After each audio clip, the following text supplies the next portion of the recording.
LDBC. This is your boy Coach Shelton Harrison. You're live on the Coach Shelton Harrison Combat Sports Show live.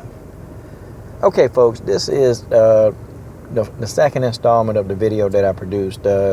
How to actually excel in your job without brown nosing and buck dancing. Okay, I made that. That was my first video, and I did the videos in reverse order because once I tell you how to get this job that you're gonna get, then you need to actually go back and re-ingest some of the information that I told you when you get a job. Okay, but here go the problem. Okay, why you can't find a job. Here's why. It's really because of your mentality and your attitude. That's what it is. It's because of attitude.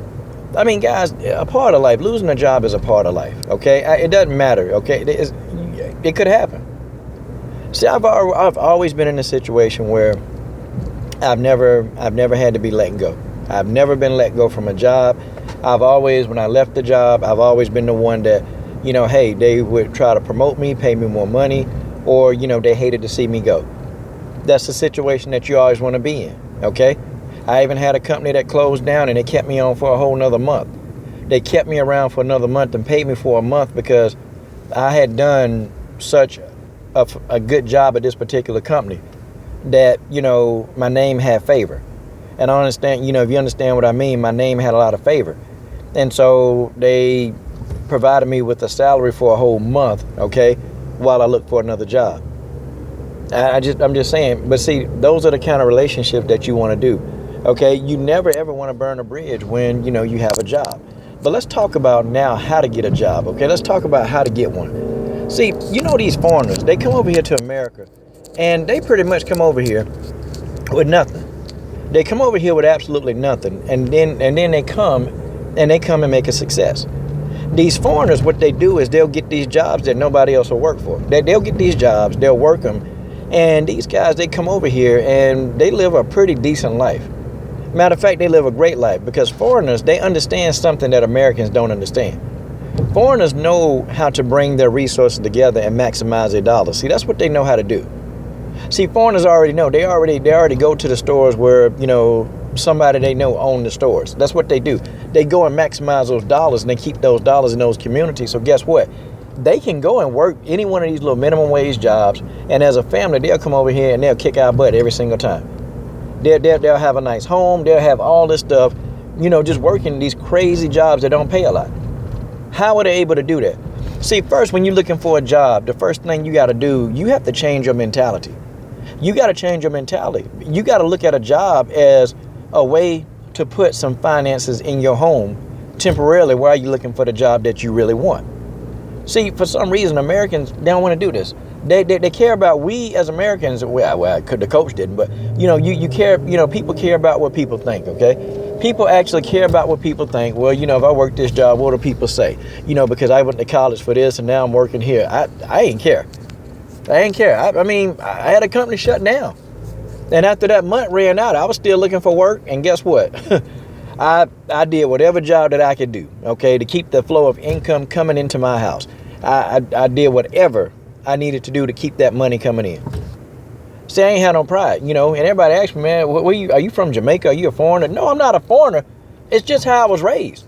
I was raised, you don't discriminate against a job. You take the job that's going to put money in your pocket.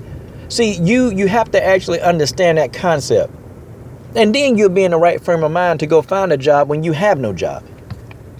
Now, what do I suggest? If you're really strapped and you need a job immediately, the first place you go to look is a temp service. I'm going to tell you why. A temp service, they will literally put you in a job. They'll put you somewhere the same day you go in. They'll give you a drug test the same day you go in. And they'll test your drug test the same day you go in. And they will put you in a job the same. They'll call you an hour later and tell you, look, we got somebody that needs you. Could you go here? Now, are the benefits at a temp job great? No, the benefits are not great at a temp job, but, it's money that's coming in.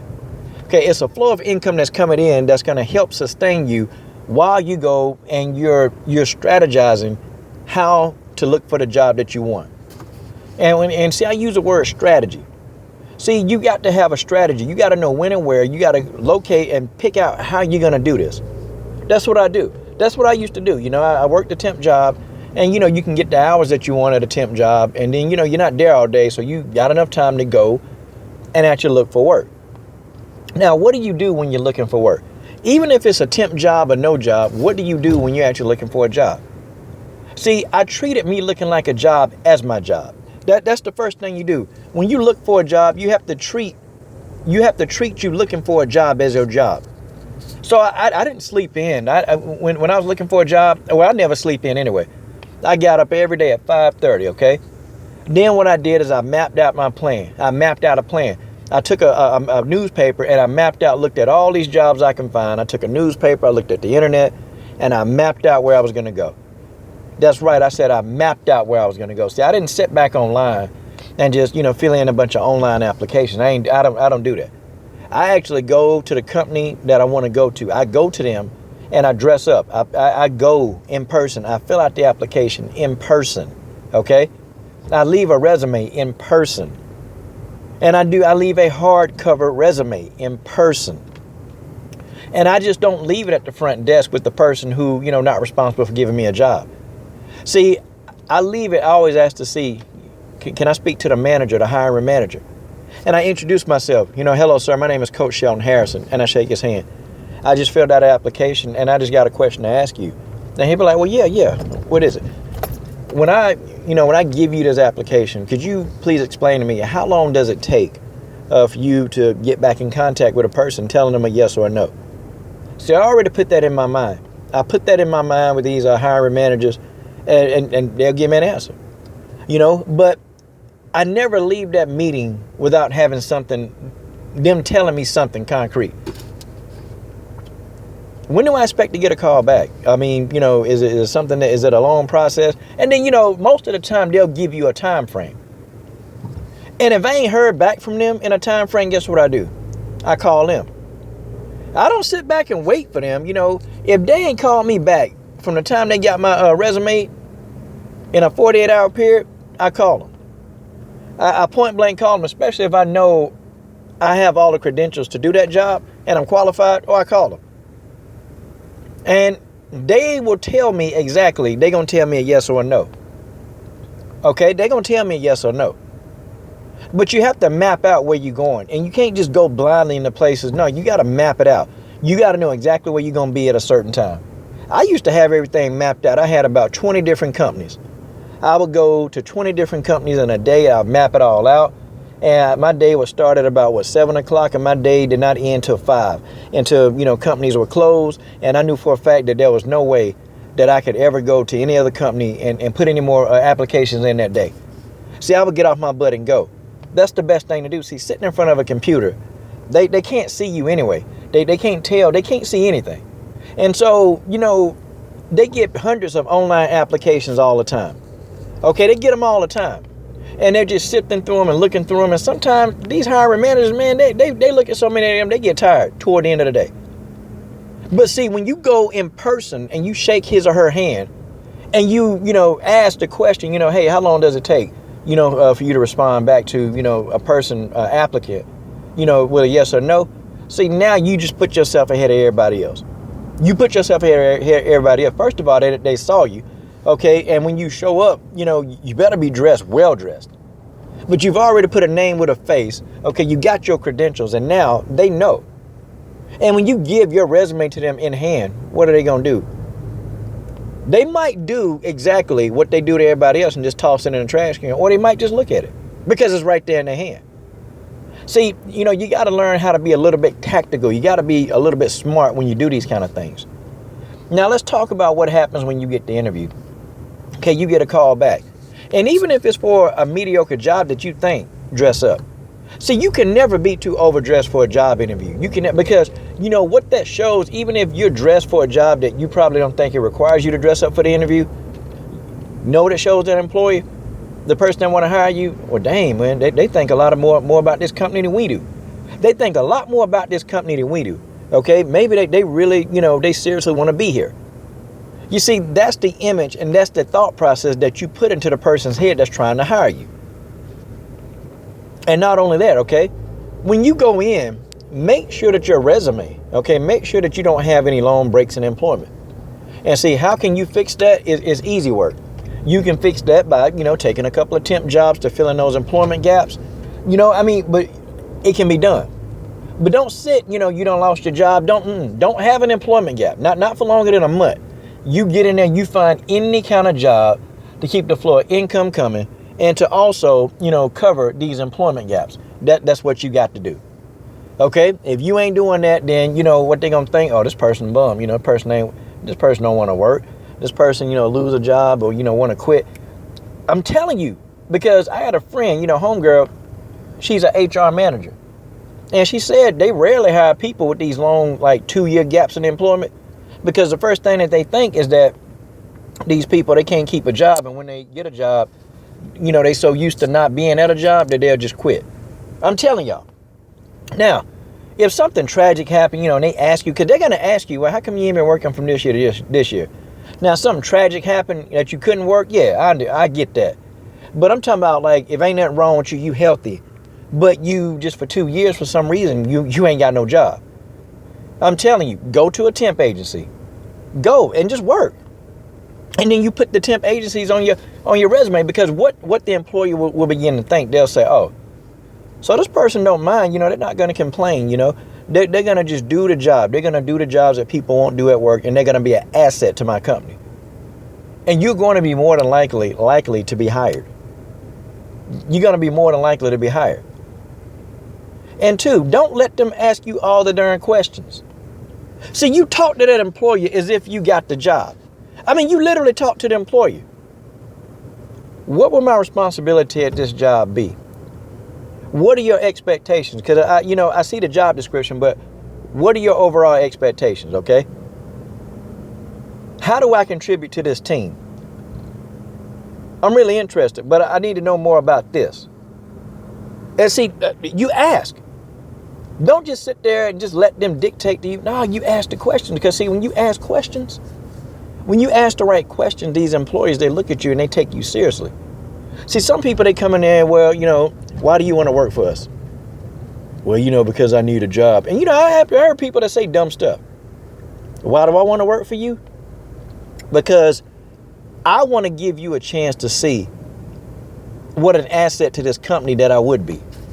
I want to give you a chance. I want to give you an opportunity to see me in action.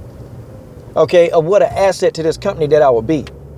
See, I want to make myself valuable to what the mission statement of this company is. That's what I want to do.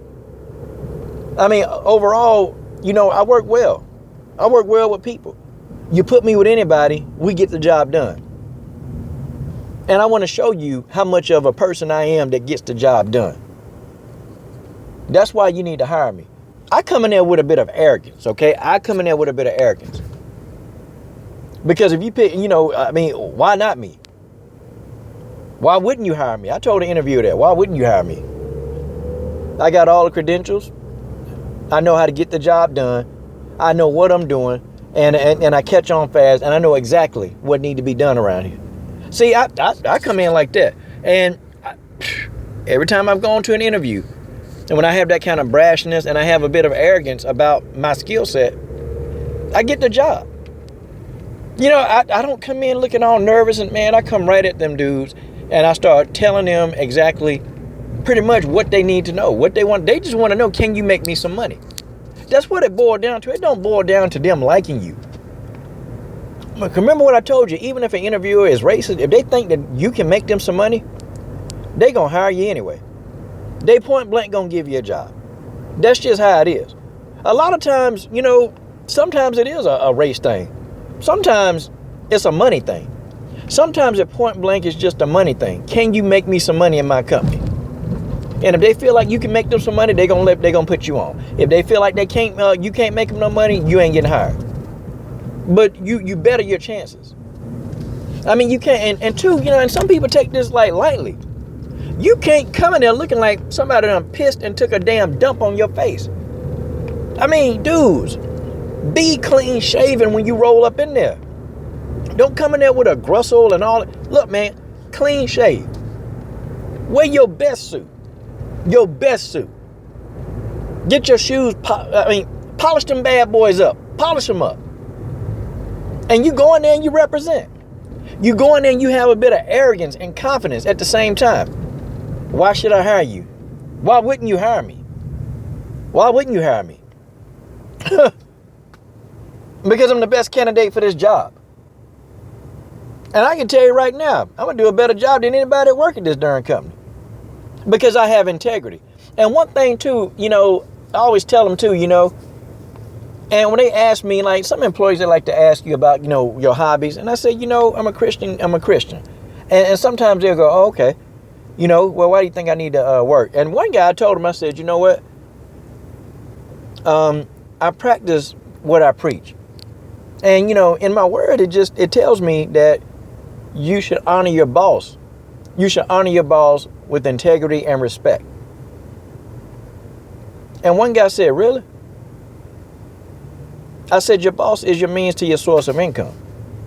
And then I flip it around and say, you know, because if you honor your boss with respect and integrity, your boss will honor you with respect and integrity. And it'll be a respectful relationship. And it'll be two people that have a good relationship on the job, helping the company to succeed. See, I put the words together like that. And dude said, listen, I'm going to go out here on a limb, man. I'm going to go out on a limb, but I want you to go ahead and start Monday. Can you start Monday? That's it. See, the interview is your chance to sell yourself. It's not to sit back and try to justify stuff on your resume. Really, most of them don't even care about a resume. You know what they want to do? They want to look initially at who you are. And they want to see if you are a candidate to make money in the company. But that's what you got to do. And when you get that job, when you get it, go back and follow those Daniel principles I told you about. Be a person of integrity. Be a person of honor. Don't sit in there talking about the boss. Don't talk about, and you know, if you got a problem with the boss, you go directly to the boss. See, you do all of those things. When you go directly to him, he already know you're not talking about him. See, that's called psychology. But you guys tell me what you think. This is your boy, Coach Shelton Harrison. I'm done. What are you waiting on? Subscribe.